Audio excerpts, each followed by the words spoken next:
想食甜品又怕肥？今日我哋就嚟整個低卡又有營養嘅南瓜千層蛋糕。南瓜洗乾淨，去皮切成薄片。鍋中加水，開中火加熱，等水滾之後就落南瓜片，轉細火煮3分鐘，盛起瀝乾。雞蛋打喺一個大碗中，加入半茶匙檸檬汁去腥味，攪勻。再加入低筋麵粉、中筋麵粉、牛奶、蛋液、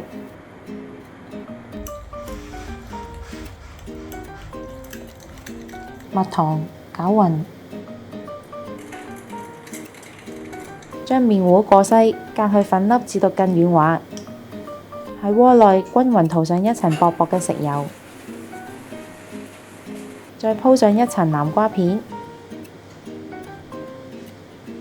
倒入一層薄薄嘅麵糊，然後再鋪上南瓜片同麵糊，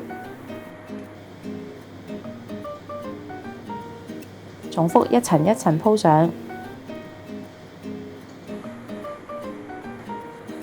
放入已經預熱嘅焗爐，用180度焗30至40分鐘，至到表面金黃就完成啦。鍾意我哋條影片嘅朋友可以 Like、Subscribe、Share， 同埋記得撳着個鐘仔，可以第一時間收到我哋嘅最新資訊同埋影片。